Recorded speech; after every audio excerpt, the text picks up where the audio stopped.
Hello everyone, मेरे channel में आप सबका स्वागत है। मेरा नाम है मृणालिनी।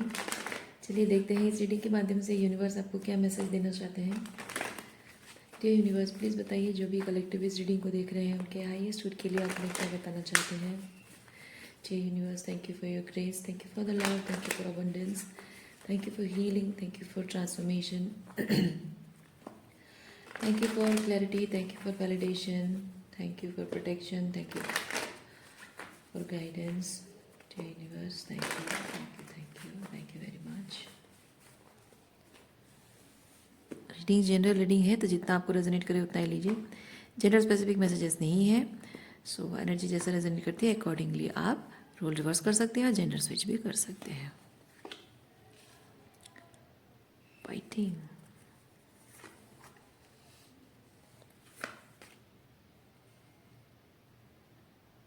ओके। फाइटिंग, लड़ाई झगड़ा करने को तैयार, लड़ाई झगड़ा करने को तैयार, लेकिन ये एक पर्सन की एनर्जी है। ये तुझे पर्सन की एनर्जी है। ओके,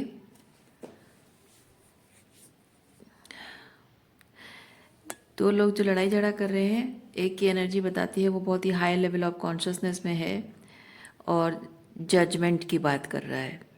ओके, और दूसरा जो है वो उसको सिर्फ जीतना है, ईगो में है, जिद है, उसको बस आर्ग्यूमेंट में जीतना है।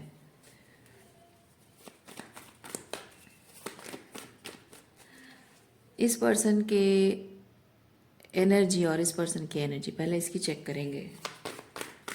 आप अभी से देख लीजिए कि आप इस एनर्जी में हैं या इस एनर्जी में हैं।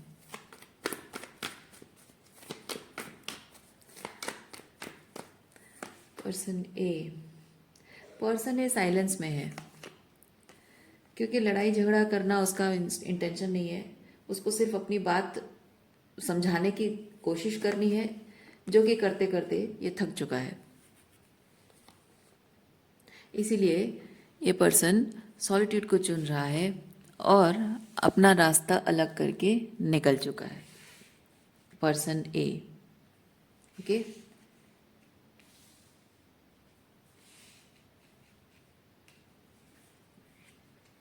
पर्सन बी की क्या एनर्जी है देखते हैं।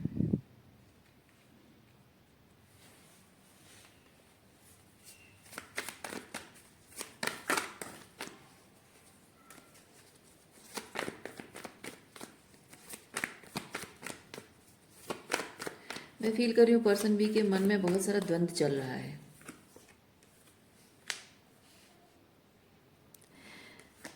पर्सन भी दिखाना नहीं चाहता, वो दिखाने की कोशिश कर रहा है कि वो बहुत मैच्योर है, बहुत समझदार है, लेकिन वो द्वंद्व में, जैसे मैंने कहा, कन्फ्यूजन में है क्योंकि आज तक पर्सन ए जैसा कोई उसे मिला नहीं है।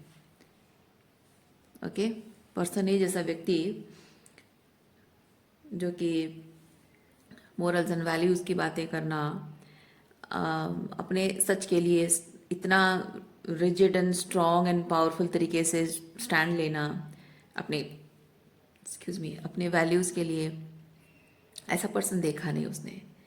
इसीलिए वो थोड़ा द्वंद्व में है कि इस पर्सन से डील कैसे किया जाए।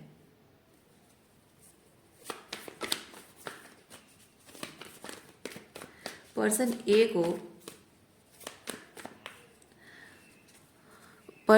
को पर्सन बी छोड़ना नहीं चाहता है क्योंकि उसके मन में उसके लिए फीलिंग्स है, प्यार करता है और उसके साथ रिलेशनशिप को एक्सपीरियंस करना चाहता है।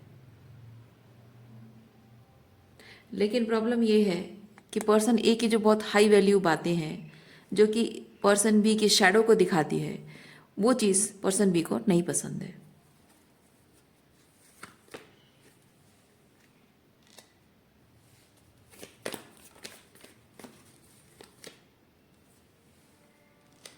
पर्सन ए की बहुत ही high vibrational queen of wands energy उसे बहुत पसंद है। क्वीन ऑफ वॉन्ड्स बेसिकली बहुत ही रोमांटिक, आउटगोइंग, फ्लटिशियस एनर्जी है, बहुत ही मतलब वार्मथ से भरा हुआ, बहुत ही लाइक लाइट एनर्जी, डार्क नहीं, लाइट एनर्जी, मतलब अच्छी अच्छी वाली, उसके साथ एंजॉय करने वाली एनर्जी। ओके, मतलब जब पर्सन ए बहुत खुश रहता है तो पर्सन बी को अच्छा लगता है।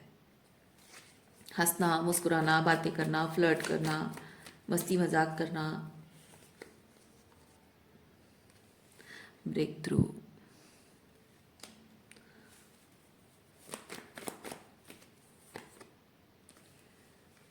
यस,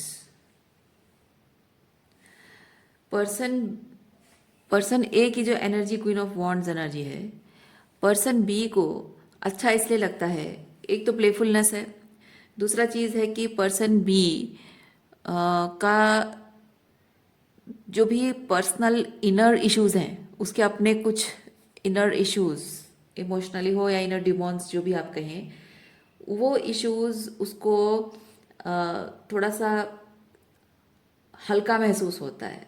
मतलब वो जो इनर डिमॉन्स है ना, वो उसको बहुत भारी महसूस होता है, लेकिन इस क्वीन ऑफ वॉन्ड्स यानी पर्सन ए के साथ रहकर उसको लगता है कि सारे दुख दूर हो गए, सारी तकलीफ दूर हो गई।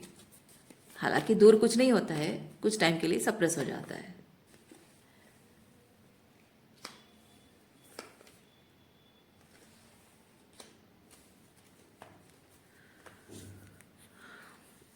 क्वीन क्वीन ऑफ वॉन्ड्स के प्रति यानी कि पर्सन ए के प्रति पर्सन बी पॉजेसिव है, उसको एक इंसान की तरह नहीं देखता है, एसेट की तरह देखता है। ओके, जैसे कि कोई बहुत शौक, किसी को बहुत शौक है कुछ खरीदने का, हमेशा से किसी इंसान, हर किसी का होता है ना आपका भी होगा, हर किसी इंसान का हमेशा शौक होता है कि यार जब मैं पैसा कमाऊंगी ना, मैं ये खरीदूंगी, मैं वो खरीदूंगा, मेरे लाइफ मेरे पास इतना बड़ा ये होगा वो होगा। तो जैसे होता है ना सपना, वैसे इस इंसान को ना लगता है आप उसी तरह के कुछ एक एसेट हो उसके लिए। और जैसे उस एसेट को हम बहुत संभाल के रखते हैं ना, हमेशा उसका ख्याल रखते हैं, संभाल के रखते हैं ताकि वो चमकता रहे, सुंदर दिखता रहे। ये पर्सन वैसे ही आप मतलब क्वीन ऑफ वॉन्ड्स को यानी पर्सन ए को वही एसेट है जिसको अपने लाइफ में वो चमकदार चीज़ की तरह, मेडल की तरह सजा के रखना, और उसको देखकर खुश होना, उसके साथ रहकर खुश होना, एंजॉय करना। जैसे कि जैसे कि कोई खास चीज़ मुझे एक्चुअली फील हो रहा है, किस्मत में नहीं थी लेकिन छप्पर फाड़ कर गिरे हैं, झोली में गिरी है, ऐसा। ये जो पर्सन बी है ना, इसको पर्सन ए के बारे में ऐसा लगता है कि किस्मत में था नहीं मेरे, मुझ जैसे इंसान की किस्मत में तो हो ही नहीं सकता, तो छप्पर फाड़ के गिरा है तो खुशी से बस पुले नहीं समाना, वो वाली एनर्जी है।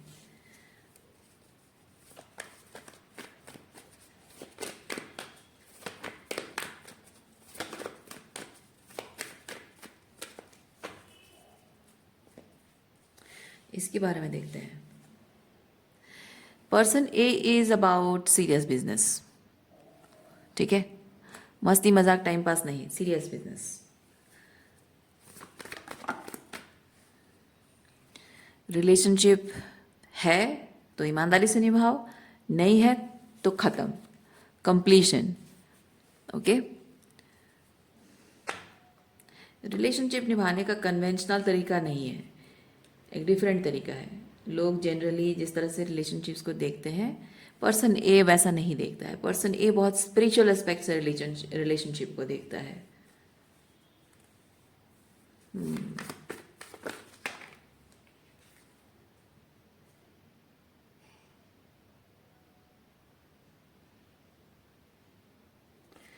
पर्सन ए के मन में पर्सन बी के प्रति प्यार तो बहुत है, लेकिन पर्सन बी एक कार्मिक पार्टनर की तरह बिहेव करता है जो कि पर्सन ए को बिल्कुल पसंद नहीं है।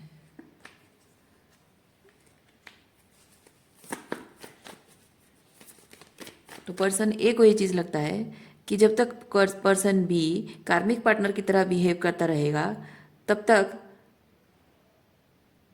रादर मैं उसके साथ रहने के बजाय रादर मैं दूर रहूं, रिलेशनशिप को लेट गो कर दूं, छोड़ दूं, इस रिश्ते को उसके हाल पे छोड़ दूं।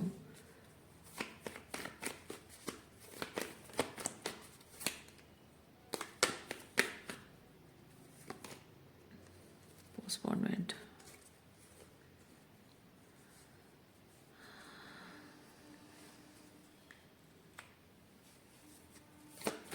फोर ऑफ सॉर्ड्स,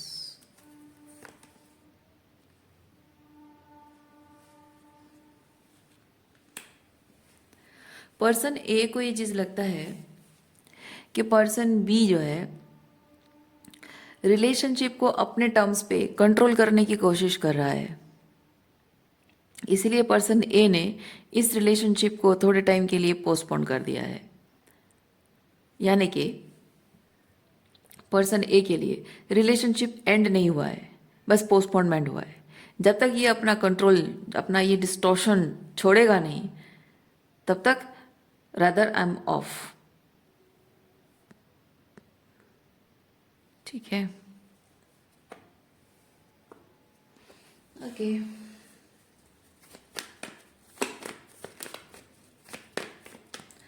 इस बारे में पर्सन बी का क्या कहना है?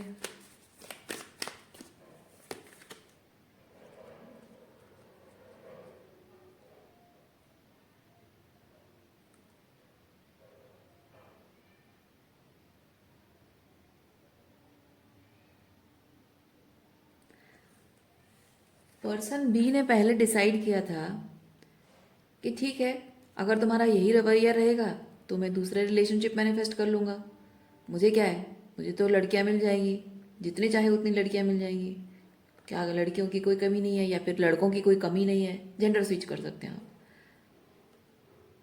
मतलब अपने आप को इतना खास महसूस करना। पर्सन बी को लगता है कि वो बहुत हैंडसम है या बहुत ब्यूटीफुल है, तो उसको कोई भी मिल जाएगा, बहुत ही चार्मिंग। ओके, पर्सन बी को ऐसा लगता है कि मैं बहुत चार्मिंग हूँ या बहुत हॉट ब्यूटीफुल लड़की हूँ, तो मुझे कोई भी मिल जाएगा, ऐसा उसको लगा था। लेकिन पर्सन बी को अब ये रियलाइज हो रहा है कि पर्सन ए के साथ उसका रिलेशनशिप जो है किसी और रिलेशनशिप के साथ कंपेयर नहीं किया जा सकता है। There is something special about person A जो कि किसी और में नहीं है।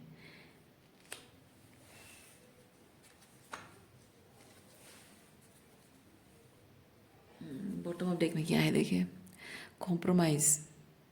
पर्सन बी चाहता है कि पर्सन ए थोड़ा सा झुक जाए, थोड़ा सा कॉम्प्रोमाइज कर ले।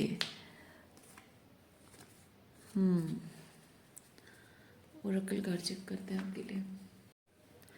पहले हम पर्सन ए के लिए ओरेकल कार्ड निकालेंगे, फिर पर्सन बी के लिए ओरेकल कार्ड निकालेंगे।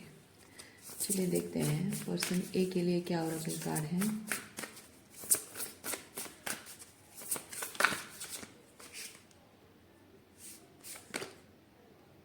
Healing your guard.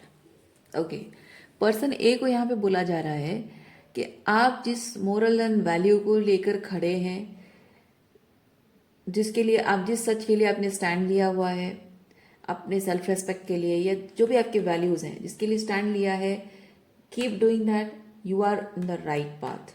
आप सही कर रहे हो, कुछ गलत नहीं कर रहे हो। Okay, person B.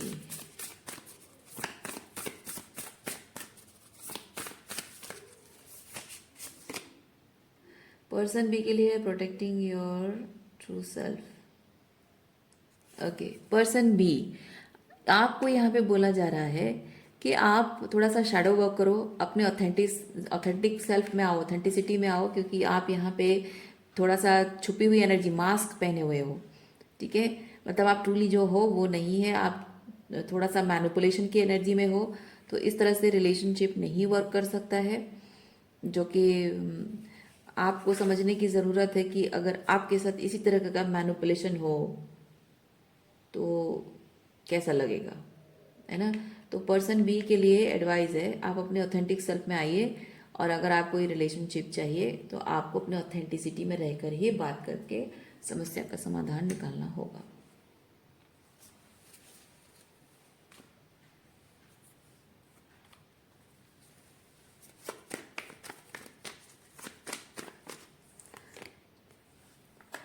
पेशेंस।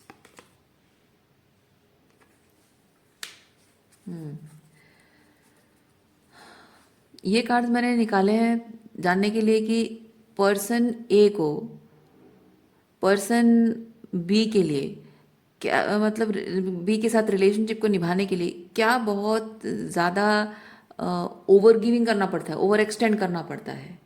सो ये चीज़ है कि बहुत ज़्यादा पेशेंस रखना पड़ता है, पेशेंस की परीक्षा होती है। ये जो पर्सन ए है ना, इस पर्सन बी के लिए बहुत पेशेंस रखता है और ये पर्सन बी पेशेंस की परीक्षा लेता है और अपने सारे मतलब रिलेशनशिप का सारा बर्डन पर्सन ए पर लाद देता है। ठीक है, यानी कि अपनी सारी शैडोज की वजह से, शैडो से ऑपरेट करके वो जिस तरह से वो बिहेव करता है अपने ओन उस पर प्रोजेक्ट करना, वो चीज़ होता है। So this person A has to have lots of patience and carry the burden of this person, जो कि सही नहीं है। अच्छा, इसको क्या करना पड़ता है? ओवर एक्सटेंशन देखते हैं।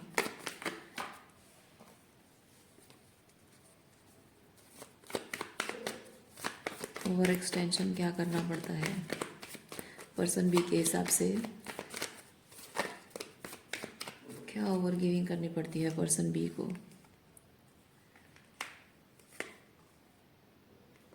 सीरियसली पर्सन बी को लगता है कि पर्सन ए बहुत ज़्यादा इमोशनल है और हमेशा हर बात को लेकर अकाउंटेबिलिटी चाहती रहती है या चाहता रहता है। सो इमोशनली बहुत ज़्यादा एग्जॉस्टिंग है ये जो पर्सन ए है। इसके इसके मतलब whenever this person A shows light on the distortion of person B, okay, तब पर्सन बी को पसंद नहीं है, ये चीज़ अच्छा नहीं लगता है। और इमोशनल, ये बहुत ज़्यादा इमोशनल है। डिस्टॉर्शन पर लाइट डालने का मतलब इसको लगता है ये ओवर इमोशनल, ओवर ड्रामेटिक है, इमोशनल ड्रामा है, इसको लगता है, तो वो चीज़ उसको नहीं पसंद है। ओके